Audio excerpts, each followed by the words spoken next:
hello, Manchester. Hooks at Auburn. It's the progress report because it's Wednesday, and because this is the first Wednesday in the last month of the year, December. Everybody got their Christmas shopping done, I hope. I am very pleased to have with me my regular co-host when we get to the first Wednesday of the month, my good friend, Senator Lou D'Alessandro. Thank you, Bob. Great a man to be who served Manchester for many years and the state of New Hampshire as well, ably, and accomplished an awful lot. So, Lou, welcome back. Thank you. And we are really pleased to have back with us tonight the voice of Manchester's history and a key part of its future, John Clayton. I think everybody knows John. He had the good sense to marry into a good Irish family with lots of people that everybody knows. Family. Yeah, and sure. He's now the executive director of the Manchester Historic Association, which was the job he was born to do. And he's done a lot. He's done so much for the city, and we're going to talk about a lot of things about Manchester and what's happening here. I'd like to say, initially, folks, that I've not been here the last 2 weeks. I'm sorry to say that I wasn't able to be here. We didn't have a show on the Thanksgiving Eve. A lot of people were very busy that night. I guess we had a repeat with Arnie, and I guess people enjoyed that. And last week I was off visiting the capital of the United Kingdom, London, and the Lakes District with my son and my daughter-in-law, my grandson. That was wonderful, but I'm glad to be back in the confines of the Queen City of New Hampshire, Manchester. Always good to be back at home. It's always good to be back at home. It was a wonderful trip, and I'm glad to be back. So, John, here we are, and a lot of exciting things are happening, and I thought, we might just talk about what you and I were chatting about when I called you up today, and that is the fact that, I guess for the second time in the city's history, we have a naval vessel taking its name from our city, the USS Manchester. Yes, that's correct. I was out in Portsmouth yesterday, Bob. There's an organizing committee around a christening ceremony that will take place hopefully in April of the coming year, because the ship right now is still in Mobile, Alabama, undergoing a study by the Navy. The Navy's not yet accepted the ship, and until that happens, they can't even prepare for the christening ceremony. So there's a great group over in Portsmouth that is putting this together, a week-long celebration, but they very much want Manchester to be a part of it. So someone suggested to the committee that they reach out to me. I don't know that I'm ambassador caliber person, but so I'll be representing Manchester at the planning meetings for this great celebration. One event will include an evening event in Manchester, presumably Wednesday or Thursday of that celebration week. So I'm angling as hard as I can to make sure that is held at the Millyard Museum.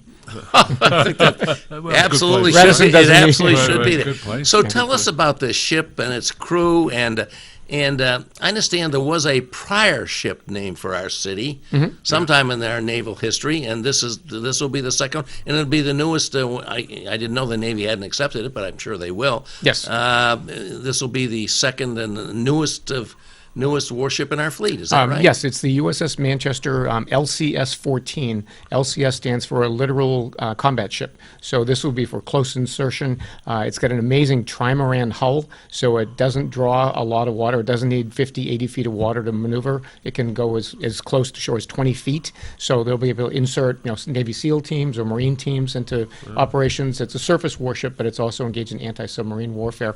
The crew has been to Manchester several times already. The commander's an outstanding young woman named Emily Bassett, who wrote me a wonderful thank you note after I gave she and 5 crew members a tour of the Millyard Museum.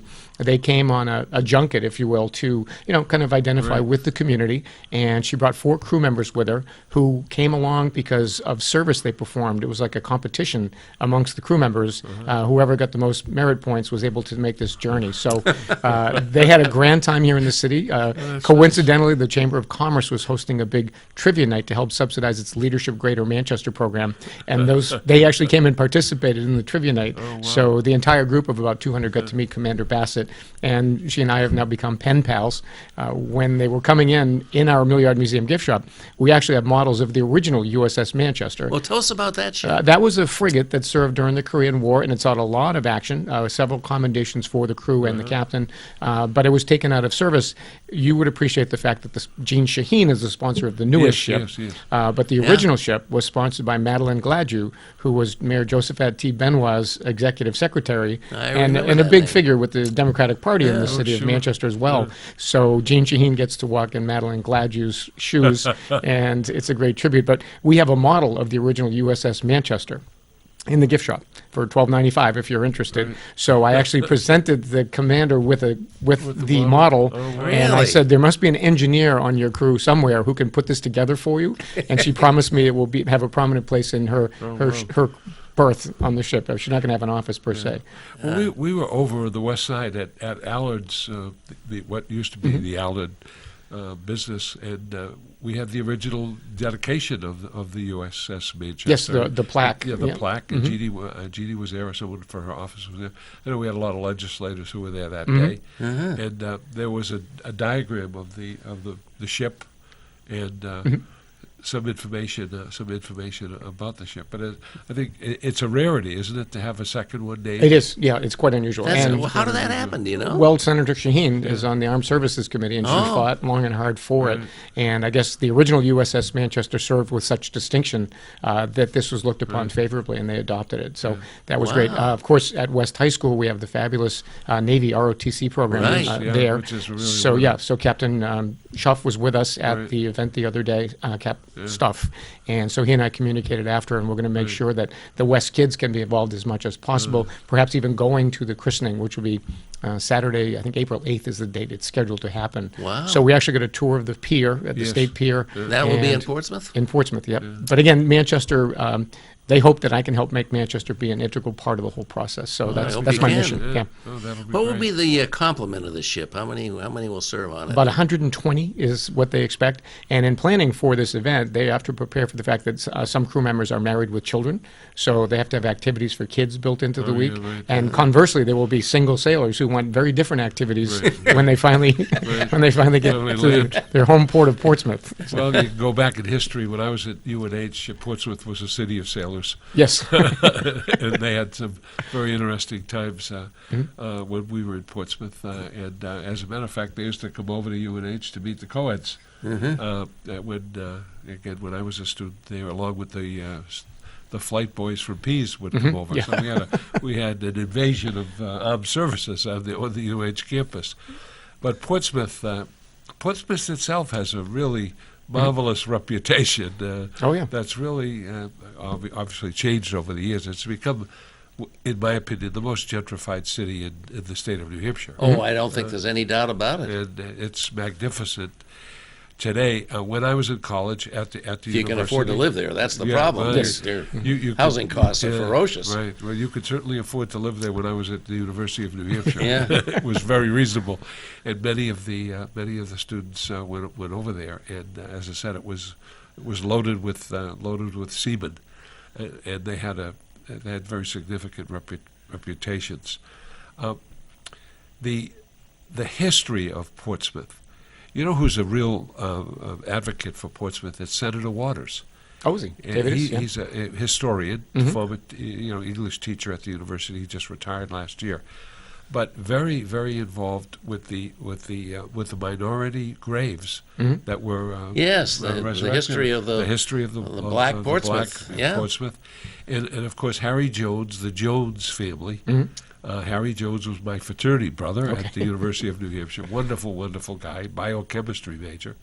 But the Jones family, large family of blacks living in Portsmouth, and made a great reputation as musicians. Brown Sugar was the singer, his yes, yep. sister, Yeah. right, who came to Manchester Several a lot times, yeah. at the Carpenter and other places. His brother was a musician, and his father was a musician. Very, very talented family, brilliant family. Harry majored in, as I said, in biochemistry. He got his master's degree from the University of New Hampshire and spent time at Massachusetts General Hospital, doing research. So Portsmouth has a unique, very, very unique place in New Hampshire history. And we do have a visit there from Martin Luther King. Yeah. He definitely had a role there. He preached a sermon there, and we believe that Coretta probably sang in the choir when she was there. I mean, there's some really interesting history here. There's a book in our library I just took out about the history of the Underground Railroad in yes, New yeah, Hampshire, yeah, and yeah, Oh, we had all spoken the about people- that when you were looking for that book. Yes, called that's me, you. yeah. You told me to go to the New Hampshire room, and I got the book, and Good. Good. I'm reading it. That's one piece of advice I gave that actually paid that off. Worked. That worked. But when you talk about Portsmouth history, I'm really proud to say that one of the best historians of Portsmouth is a Manchester Westcott. J. Dennis Robinson was a couple of years behind me at West, and he's my go-to guy when I need to Wow. get questions answered about Portsmouth history. He writes for the local paper, and he's actually done a book about the murders on Smutty Nose. So, right. yeah, he's a great chronicler of Portsmouth history. So. Wow.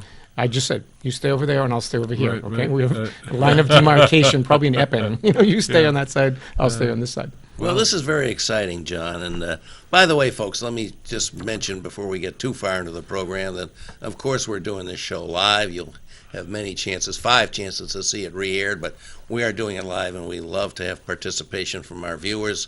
The call-in number is 640-3091 if you have questions for John Clayton or for Lou and I about Manchester's history and its, I think, very bright future. We'd love to have you participate, and so feel free. Speaking of, we've been talking about Manchester's past a lot, John. Nobody knows more about that than you. Tell us about some of the things that are happening with the Millyard Museum, some of the projects you got going, and let's talk a bit about what's the good signs for a bright future. For the Future, city. yeah. As much as we love looking forward to looking back to Manchester's past, I'm equally thrilled looking forward to what lay ahead for Manchester because we are on the precipice of something extraordinary here in this community, Yep. and an opportunity that comes around once in a century, and we need to capitalize on that. I'm hoping that. City government will be a help and not a hindrance to that, and we'll see going forward. But as far as the museum goes, we have an exhibit underway right now called Rally Round the Flag, which is filled with historic flags from our collection. We have an Abraham Lincoln campaign flag that flew in Manchester in 1860. It's Lincoln and Hamlin right there on that, Oh, yeah. as well as the guest register he The signed. vice president from Maine Yes. that he had in his first term. When Abe Lincoln stayed at the City Hotel in March of 1860, he actually signed the guest register. So my good friend Denise Van Zanten from the City Library let us borrow that. So that's on display alongside the Lincoln flag. The centerpiece, though, is a flag that was created by Edith Roosevelt, who was the wife of Theodore Roosevelt. In 1903, a veterans group from Manchester reached out to her. She was a renowned needlepoint artist, and they asked her if she would create a flag to give to the veterans group that they could sell to raise money to support their chapter. She did so. On a standard of an American flag, she put a shield-like applique with needlepoint with the image of George Washington's face. And it's an extraordinary piece of work. Unfortunately, well, when the Manchester veterans saw it, they said, "Could we please not sell it? Can we keep it?" And they did. And in 1936, it was donated to the Historic Association when they opened the new building at 129 Amherst Street. So it's been in our collection for all that time, and it was damaged, unfortunately, by a water leak in our storage area. So our board felt it was incumbent upon us to restore it. So we spent upwards of $20,000 to have this restored. In Andover, Mass, there's a company called Museum Textile Services, and the woman who does the restoration is one of the finest curators in the world. She was working on an 1803 American flag from Ross Perot when we presented her with this challenge. That's how talented she is. She took it apart, put it back together. She said it's the finest example of pictorial needlepoint she'd ever seen. Really? And this is in our Wow. collection. So that's the centerpiece. So the exhibit will be up naturally until Washington's birthday. We felt that was a good Right. end point for it. But we did a lot of different things. A lot of civic groups. Amoskeag had the veterans flags. How many employees from Amoskeag were serving in World War I with a star for each one. Yeah. And, of course, I wanted to include Rainey Gagnon in the sure. exhibit. Oh, sure. Because when you talk about flags in Manchester, you cannot leave Right. him out of the discussion. You can't. So Flag raising in Iwo Jima. Yep. So we have a grand photograph of that, not staging, we have that photograph, but we also, I reached out to my staff, and this is a measure of my age now. I started working with Lou when I was 21 years old. I'm not anymore. But I said to my staff, I said, well, you know what? We need an interactive, high-tech thing. So let's get the movie The Sands of Iwo Jima, and we'll get a clip out of it. And they're looking at me like, why? Right. It's like Rainey Gagnon is in the movie. Right. He actually has a cameo. Oh, really? In which I he, never knew Ira that. Hayes, and John Bradley are in the scene when the flag is about to be raised near the end of the film. John Wayne gets a flag and he goes, "Squad 1, here." And the 3 gentlemen come over and he actually hands the flag to Renee Gagnon, as happened in actual life. Renee Gagnon is the one who carried the flag up up Mount Suribachi.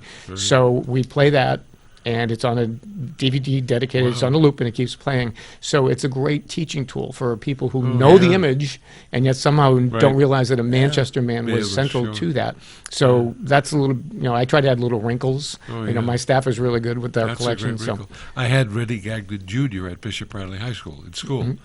yeah, he phoned me just last week. Yeah. He was. I think he's living in Concord now. He is, and he's That's actually working on a book Yeah. about his dad. He was a student of mine at Bradley, and I dealt with Mrs. Gagnon, who owned a travel agency here in Manchester, and she was an interesting person. I dealt with her often late in her right. life. She Yes. she was a character. When I was working, again, Hubie McDonough had warned me about that, Right. but when I was working on a book and I was going to include a piece about Renee Gagnon, I wanted a photograph. So I reached out to Pauline, Right. and she said, I have one. And I said, well, I'd like to. This is when scanning of photos suddenly became a reality. So I didn't have to take the picture and send it to the printer. Right. I just need to scan it and Yeah, get a good right. image. And so I took the photo. Thank you so much. I'll be back in 2 hours. And she followed me out the door. She wouldn't let me leave with the photograph. She came with me. So I brought her to Ritz Camera on the west side at the Right, time, right. and I had 4 extra copies made for her because that was the only photograph she had of him. As you may recall, when the family business was in jeopardy, the New Hampshire Marine Corps Reserve stepped forward and bailed them out in return for all of his memorabilia. And that was part of it. So Pauline did not want to part with that photograph. So Jubilee Travel Agency. that's what it was. Yep. Jubilee. Yes, of course. So Rennie has that iconic photograph in which he's such a key part, raising that flag in Mount Suribachi, and he survived. Which Yes. not all of them that raised that flag did. There was a lot of fighting that happened after that flag went up on the top of that mountain. The photo was And taken many on. of them did not survive, but he did. And what happened to him in the rest of his life? Did he Well, go the back photo and- was taken on February 23rd, 1945, and it didn't start showing up on the front page of newspapers, including the Union Leader, until February 26th. And when people saw that photograph, the impact was visceral. Yes. And they recognized the potential benefits in terms of helping to support the war effort as a So symbolic he photo. came back and helped sell war bonds. Yes. He and Ira Hayes and John Bradley, Right. the 3 of the original 6 were killed within 3 days of the flag raising. So you're absolutely right, Bob. The battle had not been won. People thought Right. that symbolized victory, Was but in fact victory, the battle went on for Right, 30 the days. battle raged on. Yeah, and so the story is alive to this day because just last year, the Marine Corps announced that they had misidentified one of the 6 men in the flag raising.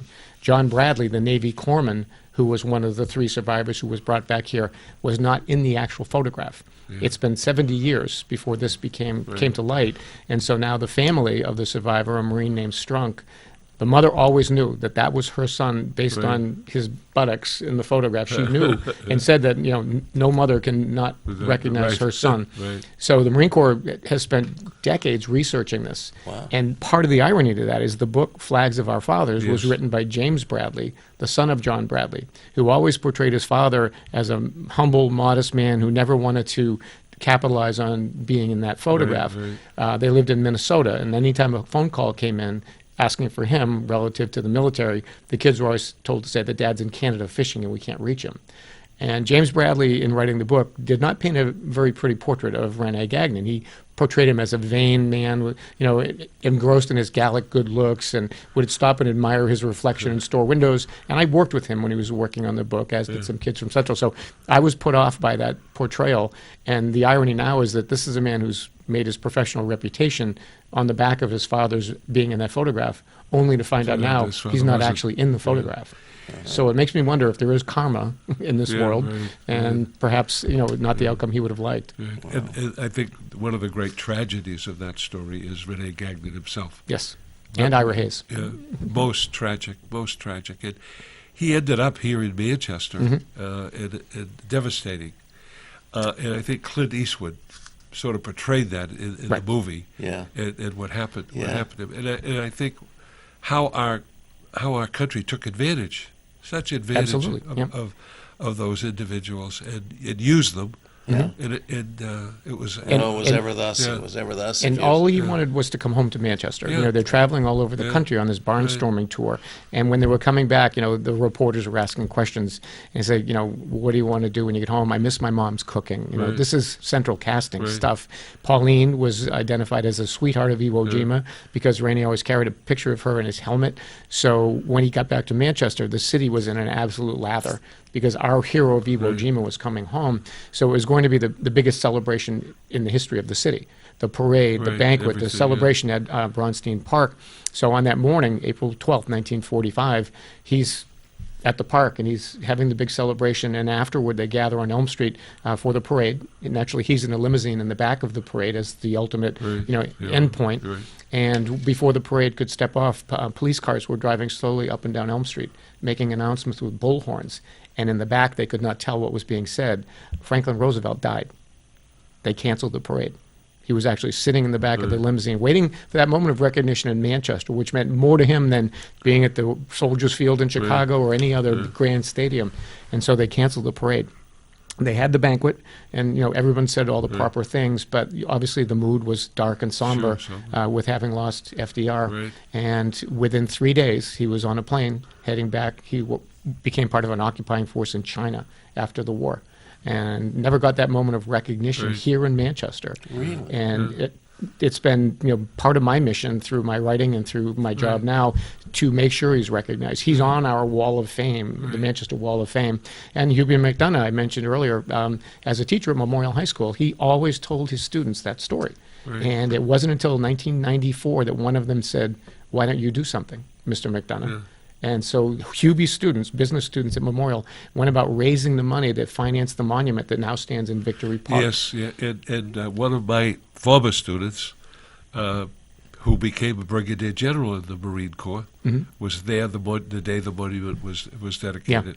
It was 1995. It was Yeah, 50 right, years. yeah, 50 years in the making. So, Yeah, and right. fittingly enough, it stands in the shadow of the American flag Right. in Victory It does. Park. It Yeah. does. Quite an amazing story. That's a fantastic story. Yeah, I yeah. didn't know all that, so I've learned a lot here tonight already. Yeah, well, yeah, it's It's amazing yeah, what you can find out from right.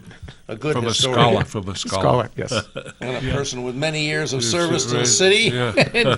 And a Marine a as lot well. of history, Marine too. as well. And a Marine Corps veteran as well. Yeah. But Rennie Gag did. Well, let's quite take a story. quick break, folks. We are having a fabulous discussion here. I hope you're enjoying it out there. And don't forget, you can participate, 640-3091. We'll be back. We've been talking about some fabulous things about Manchester's really incredible past. Nobody recounts it better than John Clayton. We're so lucky we have him to bring the history of Manchester forward, because the interesting about history, it's not the past. It's never really over. Never, and it does. And it I does forget who repeat- said that, but that's a famous And quote. it does repeat itself. It's a continuum, It's yes. a continuum, Yeah. absolutely. So we'll It be is a right back continuum. after a quick break, and we hope you'll join us if you so choose. Take the comment.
Hey, we're back, folks. This is the progress report for the first Wednesday in December.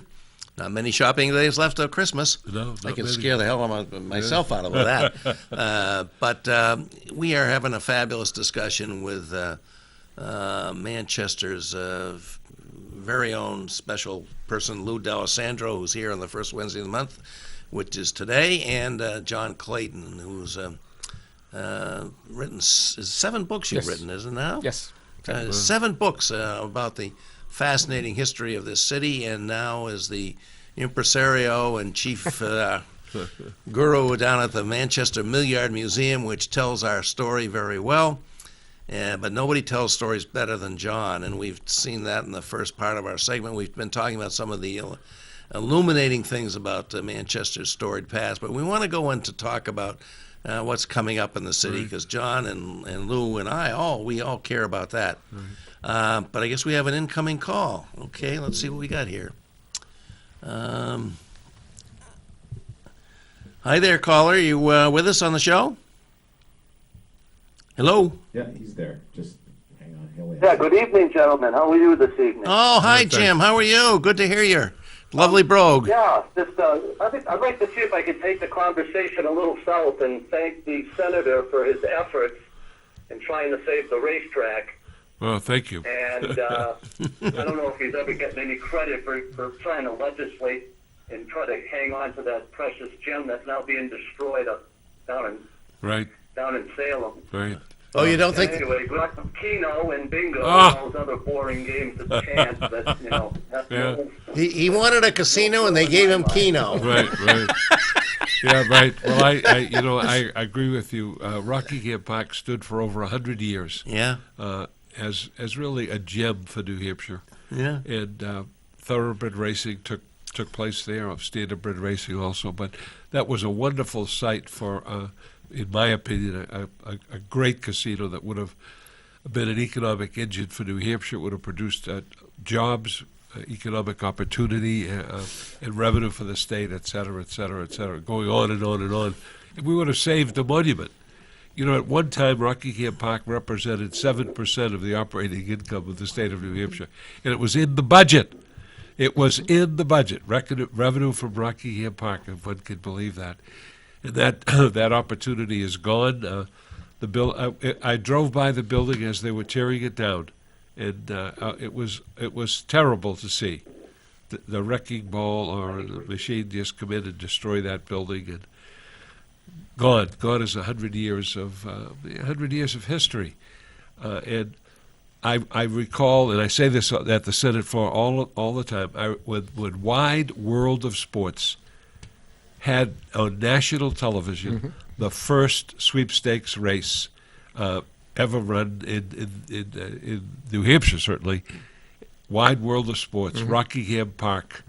It was quite, Jim quite, McKay. yeah, quite. Right, Jim McKay. was, Jim McKay announced a it. huge Right. big thing Yeah, and for racing in it general. right. It was It huge. also got a mention in the movie The Sting. If Yes. you know, if I you was just recall. going to say Right. that. Rockingham People remember Park. that movie with Redford and Paul Paul Newman? Newman. Yeah. Yeah, it did. Yeah, well, we did.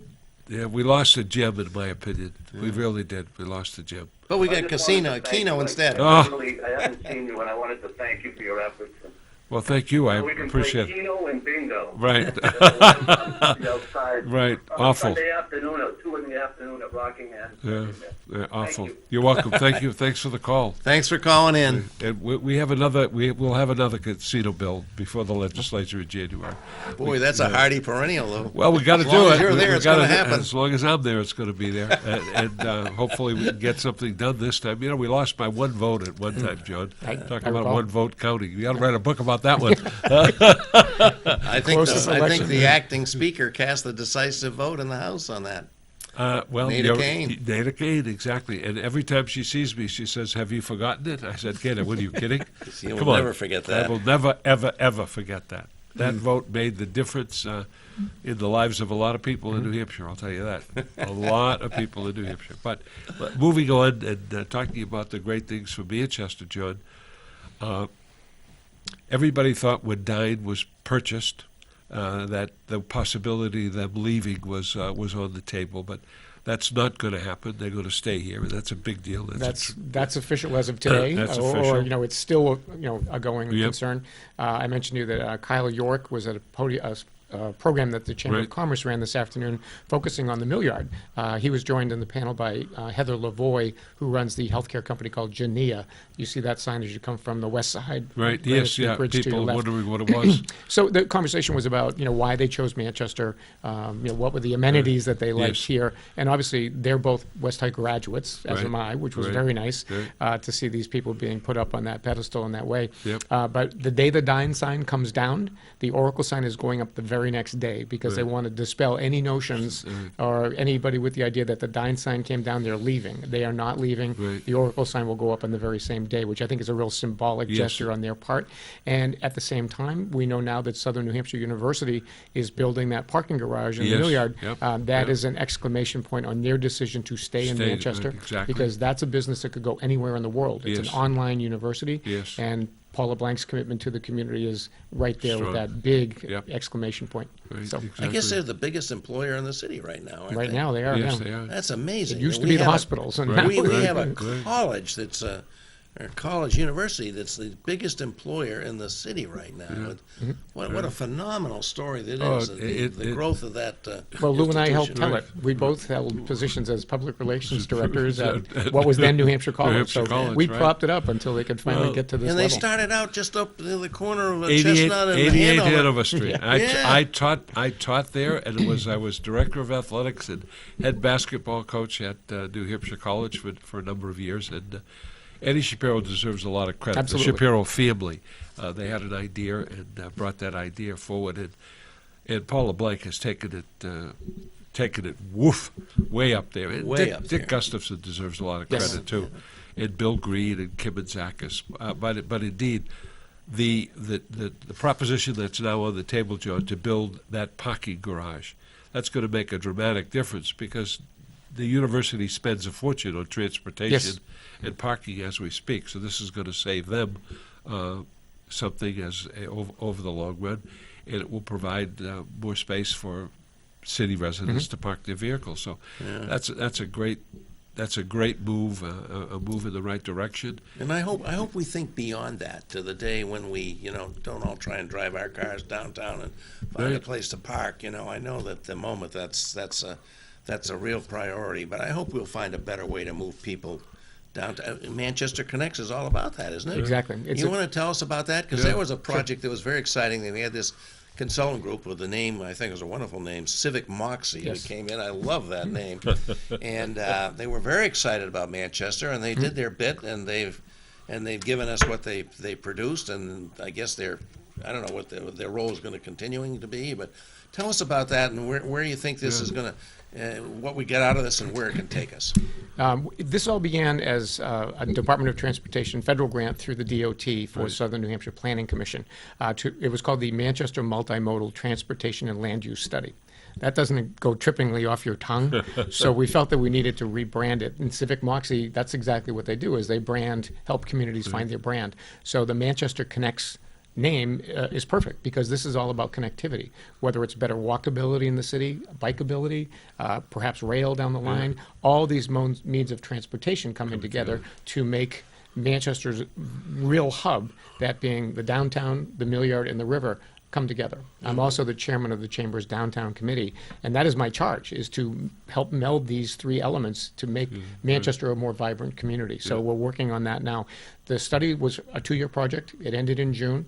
We have the finished package, as you said, which is a long report, but more important than the report is 4 action kits, which are designed for immediate response to demonstrate some of the changes that are possible in the city. Why, if you think about it, we're almost like a PTO for a school. The city should pay the teachers and they should buy the books, but the amenities, the extra things, Manchester Connects can be the tool by which we can make those things happen. Why don't we have fountains in the Merrimack River, like the Bellagio Hotel in Las Vegas? And why don't we illuminate those at night so as people drive by on the Everett Turnpike, they're immediately drawn, whoa, what is happening there? That would Why- be exciting. Why don't we have pedestrian flyovers at Granite and Commercial? I mean, I love the vitality of the mill yard, but when I come to work to go into the mill yard and I see a pedestrian going to push the button, I take out my phone. I'm going to be there for 10 minutes because by the time the lights cycle through and Right. people cross the street, it's a hindrance. So I was in Chicago not long ago, and when they have those busy intersections, they put the pedestrian flyovers there. They can be used for banners and signage. Imagine going down Canal Street, which is a 55-mile-an-hour thoroughfare, let's be Right. honest here. Right. And if you want to walk from the Mill Yard to go to Elm Street for lunch, which we encourage, you come out of the woods at Stark Street and you're literally one step away from sudden death because you have to look out from between the trees. And again, Right. pedestrian flyovers, make Yeah. it more walkable, make Sure. it more friendly. So all of these options are there.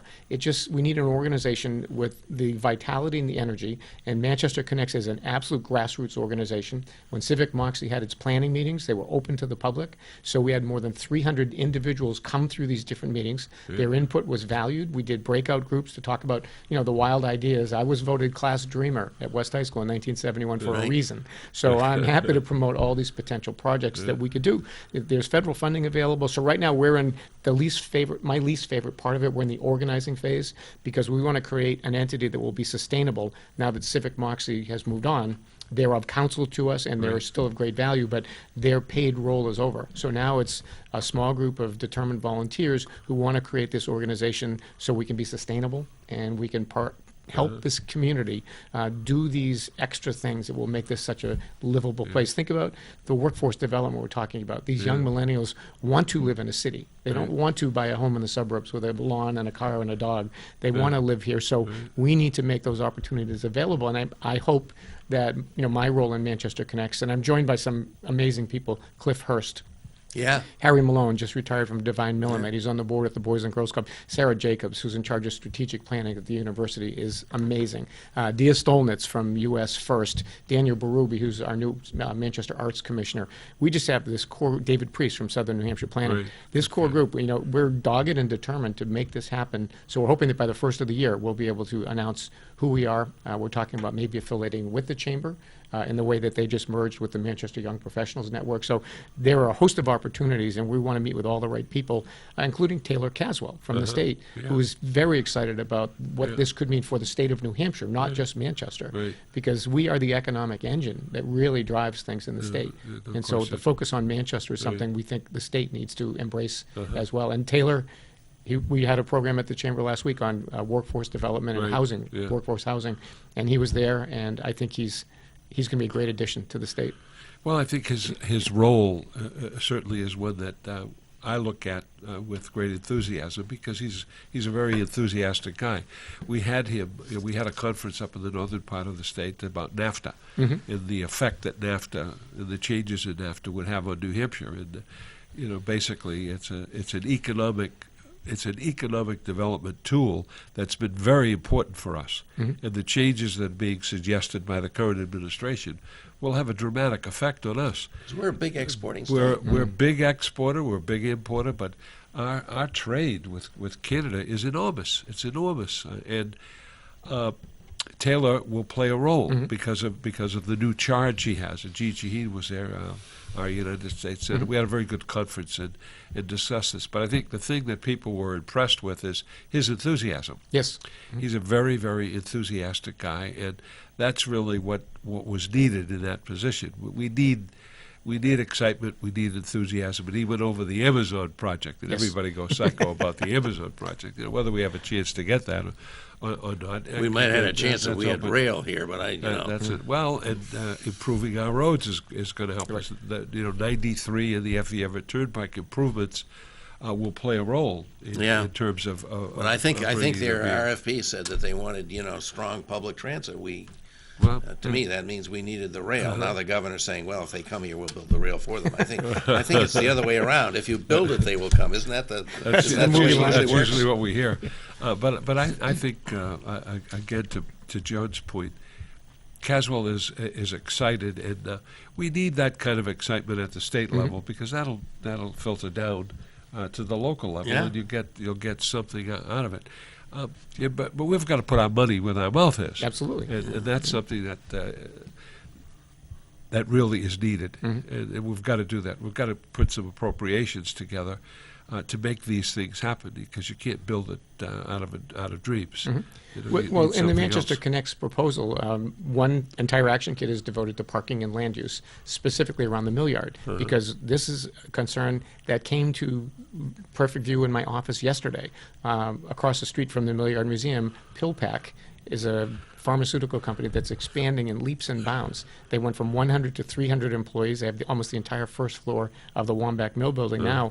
And I met with two of their executives yesterday. They could hire 125 people tomorrow if they had parking. They do not have places for these people to park their cars in the mill yard. So they met with me, and I offered my suggestions. They met with Mike Skelton from the Chamber yesterday afternoon. Yeah. They attended this program today, a dine, in which we talked about issues facing the Right. mill yard. And so the Manchester Connects program has an action kit on parking. What we recommend is public-private partnership, and we're going at opposite ends. Dick Anagnost and Arthur Sullivan wrote an op-ed in the Union Leader back in the spring about how the city of Manchester should be building 5,000 accommodations for 5,000 cars.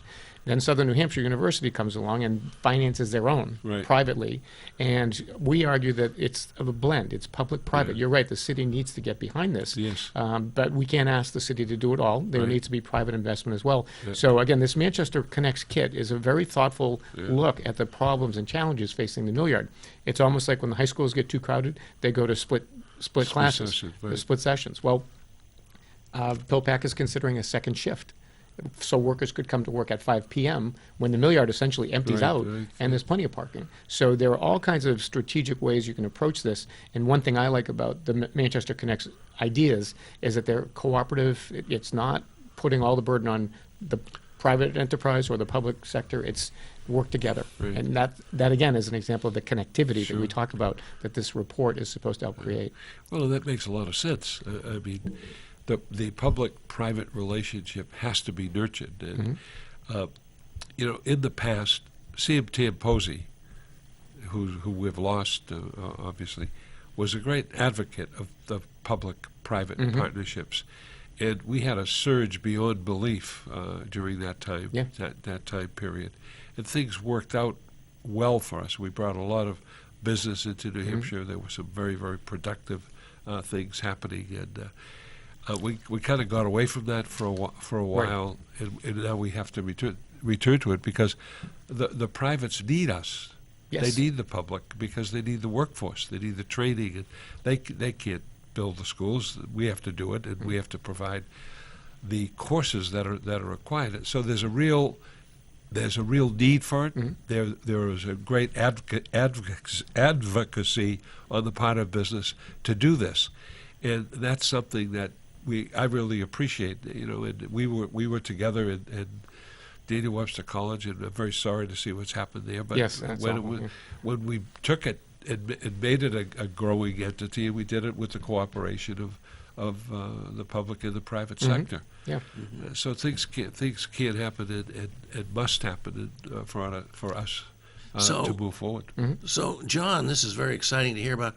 How can people get involved with this, or just follow this this development of this Manchester Connects? The easiest way is Facebook. We have a Manchester Connects Facebook page, so if you have a Facebook account, I do. I just posted the fact that I was going to be here 5 minutes before I walked in, so I'm expecting to have adulation, and, all kinds of accolades for I you put it folks on too. put it on my Facebook page too. So Yeah, but just go to Facebook, and it's Manchester Connects. It couldn't be much simpler than that. And you'll see that we're constantly posting what we're doing, highlighting things that are taking place in other communities, like San Antonio. Dean Kamen likes to say that they dug a ditch, and now it's the biggest thing since sliced bread. Right, And right. Yeah, we yeah. have our own natural river. Cliff Hurst, again, has been a huge advocate for this for many Yeah. years, and he's just dogged in his determination that we're going to have an expanded Riverwalk, a world-class Riverwalk I that hope extends we do. from the Elliott River's edge all the way to the power station, which is Yeah. soon to be Right. sold. Right. But Soon to be. why not? Why don't we celebrate this river? It's the reason this city exists in the Yeah. first place is because Yeah. of the Merrimack River, and we do not and we celebrate don't it. have a place where you can go and enjoy your evening, having a drink or a dinner by the river. By the water. Yeah. That's what everybody wants. It's, so it's what people want. Yeah, well, absolutely. it's a very attractive it's time for the setting. dreamers to take over. Right, it is time for the dreamers to take over. And So every- one thing you haven't mentioned, which seems to me very exciting about the future of this city, is the Army thing. Yeah. In Advanced fact, Regenerative Manufacturing Institute. that's hard to say, by the way. It Try to is, say that isn't it? 3 times fast. The first time I heard Army, I thought, Jesus, was the U.S. Army involved in that? What's going on? Well, it was through the Department of Defense They that supplied the some of the money. original funding came. Right. But Dean Kamen has come up with an idea that they can actually manufacture human organs. Yep. And Manchester, having been one of the original textile manufacturing planned industrial cities in the world, he felt that using that example from our past, Right. he can demonstrate how we could do this again. We're making a very different product. Human Right. organs and Yeah. blood and tissue as opposed to Right. textiles. Yeah. But when I ask him about it, he looks at me and says, John, the only difference between science and science fiction is time. Yeah, And it's time. Yeah. It's time for this to happen now. Among his first hires was Dr. Richard McFarland, who was the director of the Food and Drug Administration under President Bush. Yeah. He was in my office a couple weeks ago talking about, what do you got? What can we do? Everybody we hire is coming through here to see this museum to understand, where this Right. dream came from. Yeah. And so it's immensely welcome at this time. So in addition to 80 million from the DARPA, the Right. Department of Defense, he had another 215 million in private financing. Right. So he's sitting on a $300 bundle of goods that will make Manchester the manufacturing capital of the world Right. when it comes to human organs. So it's an amazing potential. It is. Here we go. Where are those 300 fine biomechanical engineers going to park their cars when they come to work? Yeah. These are pragmatic issues that come up yeah. against these grand dreams. And where are we going to get all these people, too? And where are they going to live? Well, you know what Amoskeag did when they needed workers? They went and got them where they lived. Yeah. When Amoskeag needed dyers, they went to Scotland, where the finest dyers in the world Right. were. When they wanted lace collars on their gingham dresses, they went to Belgium and recruited the finest lace makers to come and live and work here. I spoke at a program the New Hampshire Business Review had about workforce development, and they specifically, Jeff Feingold asked me to talk about the Amoskeag model to show how this worked. It's been done before, and when you need workers, you go where they are and you bring them back. And that may be what some of these companies have to do, because we have 6-figure jobs going unfilled Yes. because we simply don't have the trained Right. workforce to Right. take them on. Yeah. This can't sustain. We need to Absolutely. be aggressive and solve this. And we've got to create a model that retains people in our state. We have too many people who are leaving, younger people Yes. who are leaving our Yeah. state, and we're aging dramatically. We're the second oldest state in the United States as we Right. speak. And we're a very wealthy state because obviously people who have come here and are aging have some financial resources.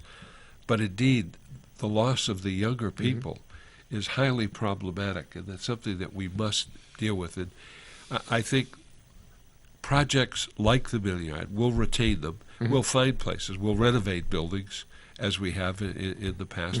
I remember when corporate housing was a disgrace. Yes. You remember that? And my mother-in-law lived in corporate housing when they worked at the mill. Yep. And it was $1 a month a room was the rent charged by Amoskeag. Now, that was a long time ago. And when people who were needed, as you said, if you needed someone, you found a place for them to stay. Right. And we had the corporate housing. So we will find a place, and look at the renovation that's been done in the mills now. It's I was at Riverstone yesterday, and I couldn't believe what they did to the 4th floor of that building.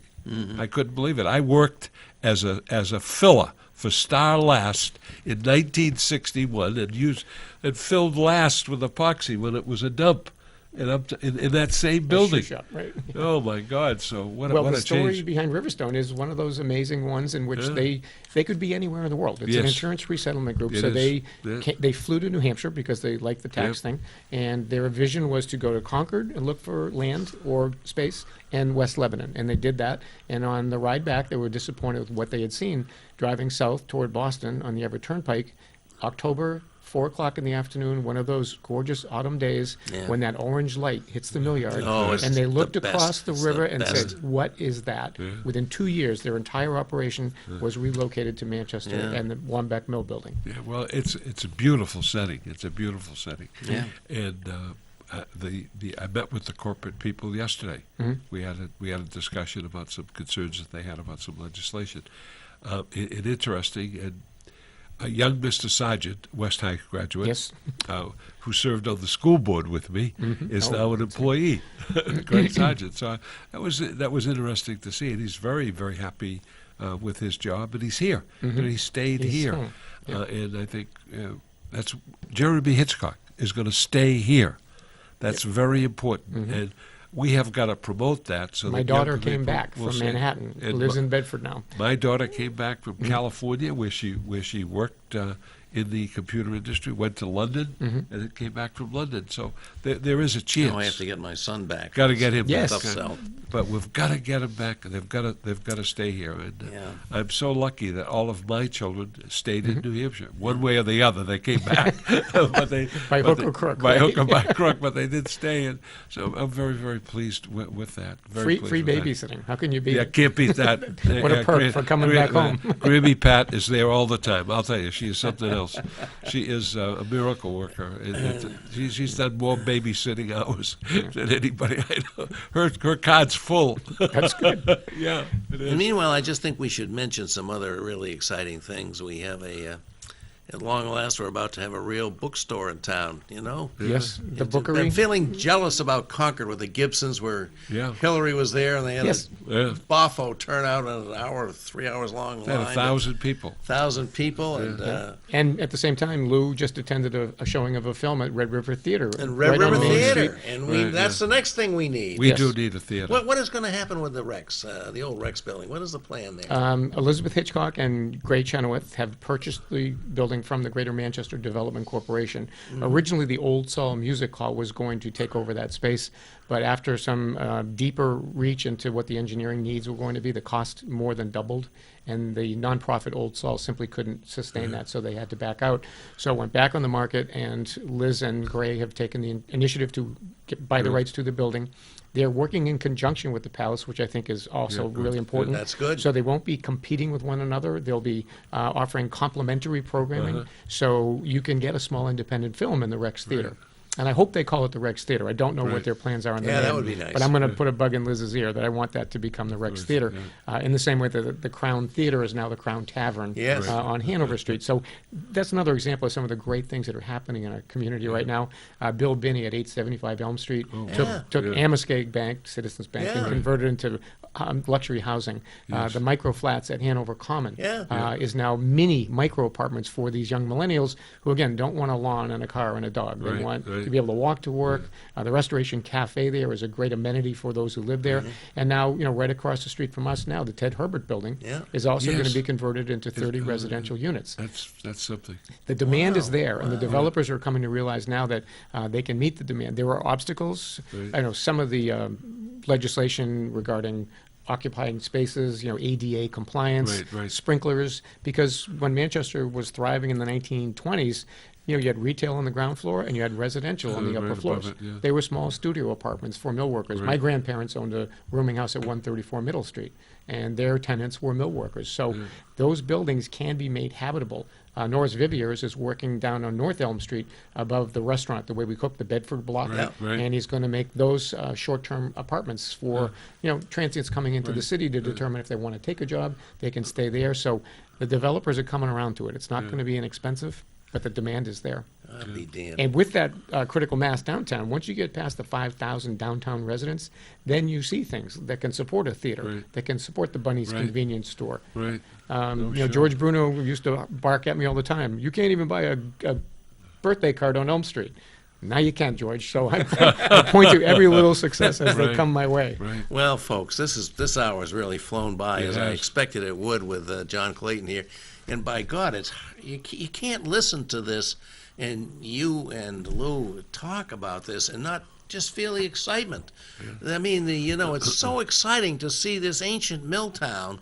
Well, it's ancient in terms of the U.S., not so ancient Right. in the rest of the world. But, the exciting things that are happening, the energy and the inspiration and the creativity that's come from all these projects, it's just real exciting. We're very fortunate to live here, but it's going to take a lot of work, and we've got to keep it going. And I think we're very, very fortunate that we have a John Clayton to help us with this, and a Lou D'Alessandro, too. Well, we're very pleased. Thank Yeah. you. And I think, Manchester has been noted as the town that wouldn't die. Yes. And it's going to be It again. is, and it is. And we show that 6-minute March of Time newsreel in the Right. Millyard Museum. If you've never seen it, I have seen it. Come It's find great. out why It's we great. became known as that. Yeah. Incredibly Anybody hasn't been resilient down city. to the Millyard Museum, you should You go. gotta go It's a there, yeah. phenomenal introduction to the Right. fabulous history of this Right. town. Well, And the future just looks limitless, really, Well, doesn't it? I think the future. We got problems, but we got some people working on some great solutions, and we got two of them here. So I want to thank you, John, for coming in. It Thank was you. on Thank you, short Joe. notice, Thank but you, it's yeah. always such a Yeah. pleasure, and you're just an exciting guy to listen to. Yeah, and we want to wish all of our viewers